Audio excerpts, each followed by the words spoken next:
বন্ধুরা কালকে ইউপি ওয়ারিয়র্সকে হারিয়ে দিল্লি ক্যাপিটালস কিন্তু প্লে অফে চলে গেল এবং প্লে অফে মুখোমুখি হবে গুজরাট জায়ান্টস। আরসিবি যেহেতু আগেই ফাইনালে পৌঁছে গেছে, তো ডাব্লিউপিএল এর রুলসই হচ্ছে এরকম যে টপে থাকবে, মোট 8টা করে খেলা হয়েছে এবং 8টা করে টপের টিমের মধ্যে যে টপে থাকবে সে হচ্ছে ডিরেক্টলি ফাইনালে পৌঁছে যাবে এবং বাকি যে দুটো টিম কোয়ালিফাই করবে তাদের মধ্যে খেলা হয়ে যে জিতবে তার সাথে ফাইনাল হবে, যে ফাইনালে উঠে গেছে।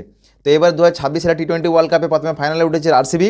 প্রত্যেকবার বাকি যে ইয়ারগুলো খেলা হয়েছে প্রত্যেকবার দিল্লি ক্যাপিটাল কিন্তু উঠেছিল, এবারে আগে উঠেছে আরসিবি এবং দিল্লি ক্যাপিটাল ইউপি ওয়ারিয়র্সকে হারিয়ে কালকে 8 পয়েন্ট নিয়ে কিন্তু 3 নম্বরে মানে উঠে আসে এবং সেই জায়গাতে কিন্তু কোয়ালিফাই করে এবং কোয়ালিফাইয়ের মুখোমুখি হবে গুজরাট জায়ান্টসের সাথে।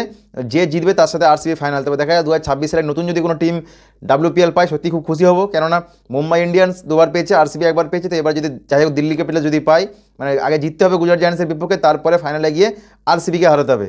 দেখা যাক 2026 সাল টি20 ওয়ার্ল্ড কাপে আরসিবি নাকি অন্য টিম। বন্ধুরা কমেন্ট করে জানিও যে কোন টিম এবছরে ফাইনালিস্ট হতে যাচ্ছে ডাব্লিউপিএলে।